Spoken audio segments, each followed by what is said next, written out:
From the frozen tundras to the blistering deserts, we have explored the harshest environments our planet has to offer. Today we journey into a different kind of wilderness, the world of luxurious prisons. These gilded cages, scattered across the globe, challenge our very notion of punishment and rehabilitation.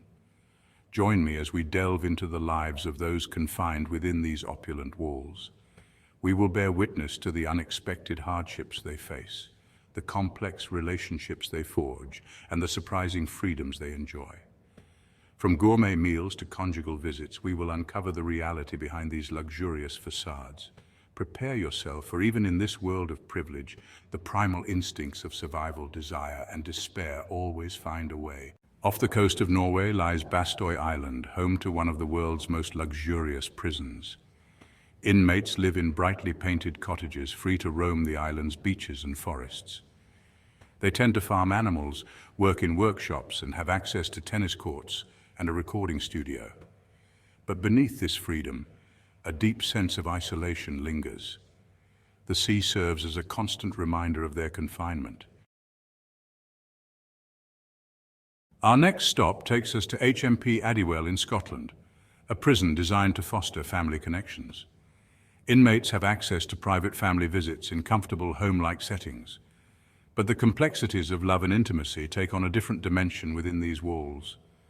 The yearning for human touch, for emotional connection, is amplified in this environment. Relationships, both romantic and familial, become a lifeline to the outside world, a source of hope and solace. Yet the constant surveillance, the ever-present reminder of their confinement, casts a long shadow over even the most intimate moments. And what of the children? How do they navigate the emotional minefield of visiting a parent behind bars? For some, it is a source of shame and confusion. For others, a testament to the enduring power of love and forgiveness. But one thing is certain, the impact of these visits extends far beyond the prison walls, shaping the lives of future generations. In New Zealand, the Otago Corrections Facility is renowned for its focus on rehabilitation through culinary arts. Inmates participate in cooking classes, learning valuable skills while preparing meals that rival those of fine dining restaurants.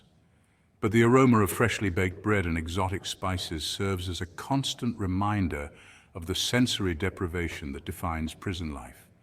The clanging of metal trays, the blandness of institutional food, these are the familiar sounds and tastes of confinement. In this context, the gourmet meals at Otago take on a bittersweet quality. They offer a tantalizing glimpse into a world the inmates once knew, a world that now seems tantalizingly out of reach. The act of cooking, once a mundane part of daily life, becomes imbued with new meaning. It is a creative outlet, a source of pride and accomplishment, but it is also a painful reminder of the simple pleasures they have been denied. Chapter 4, Justice Center Leoben, Voices from Within. Our journey takes us next to Austria, to the Justice Center Leoben, a prison often described as a five-star hotel.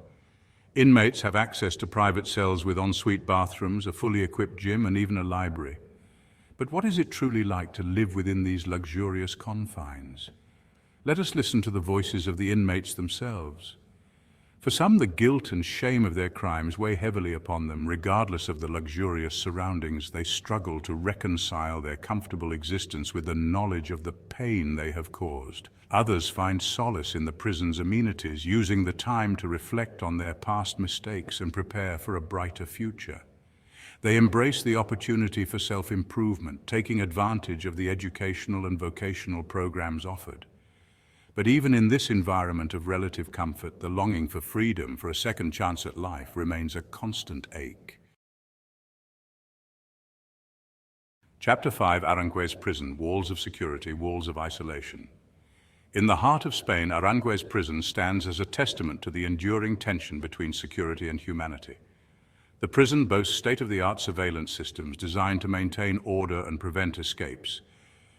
But these measures, while necessary, come at a cost. The constant monitoring, the ever-present gaze of security cameras, creates an environment of distrust and paranoia. Inmates, already stripped of their freedom, find their every move scrutinized, their privacy eroded.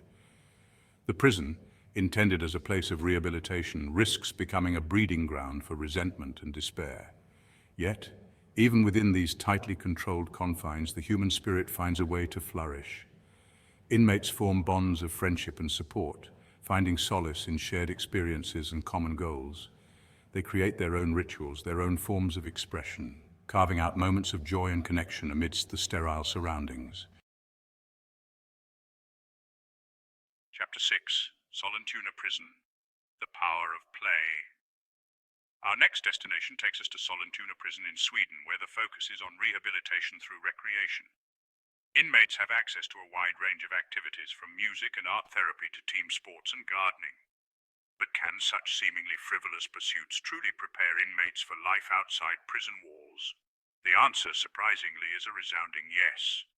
These activities, far from being mere distractions, provide inmates with a sense of purpose, a reason to get out of bed each day. They offer opportunities for teamwork, problem-solving, and self-expression, skills that are essential for successful reintegration into society. Moreover, these activities provide a much-needed outlet for stress and frustration, helping inmates to manage their emotions and cope with the challenges of confinement. In the process, they rediscover the simple joys of life, the things that make life worth living, even within the confines of prison walls. Chapter 7. Champdolon Prison in Switzerland, once notorious for its overcrowding and harsh conditions, has undergone a dramatic transformation. Today it boasts modern facilities, spacious cells, and even a dedicated healthcare center. But can a change in environment truly alter the psychological impact of incarceration? The answer, as we delve deeper, is far more complex. While improved living conditions undoubtedly contribute to a more humane environment, the fundamental deprivation of freedom remains. The psychological toll of confinement, the loss of autonomy and control, leaves an indelible mark on even the most resilient individuals. In this gilded cage, inmates still grapple with feelings of isolation, boredom, and anxiety. The lack of meaningful social interaction, the constant surveillance, and the uncertainty of the future take their toll on mental and emotional well-being. Champdolon stands as a stark reminder that true rehabilitation requires more than just physical comfort. It demands addressing the psychological scars of imprisonment. Our journey takes us to JVR Fuhlsbüttel Prison in Germany, a facility that redefines punishment. Inmates enjoy private chefs, personal trainers, and the option to decorate their cells. But who truly benefits from this system? The answer is not always the inmate. These luxuries widen the gap between privileged inmates and those in overcrowded, underfunded prisons. JVA Fuhlsbüttel symbolizes the disparity in the justice system. Our penultimate stop takes us to Halden Prison in Norway, often hailed as the world's most humane prison. With its focus on rehabilitation, education, and restorative justice, Halden challenges our notions of prison. The success lies in its philosophy of respect, dignity, and human rights. Inmates are treated as individuals, not just numbers. Halden Prison stands as a beacon of hope within the criminal justice system. Our final destination takes us to San Pedro Prison in Bolivia, a stark reminder of the harsh realities faced by the majority of the world's incarcerated population. Here, overcrowding, violence, and corruption are the norm. Inmates live in squalid conditions with limited access to basic necessities, let alone luxuries. San Pedro Prison stands in stark contrast to the luxurious facilities we have explored thus far. It is a sobering reminder that for every Bastoy or Halden, there are countless prisons where human rights are routinely violated, and the very notion of rehabilitation seems like a distant dream. The contrast between San Pedro and prisons like Halden raises profound questions about justice and equality. Is it morally justifiable to offer vastly different prison experiences based solely on economic status or geographical location? San Pedro challenges us to confront the uncomfortable truth that our systems of justice are often far from just, and that true equality remains an elusive goal. Our journey through luxurious prisons reveals a complex landscape. We witnessed unexpected hardships and surprising freedoms, and the profound psychological impact of these gilded cages.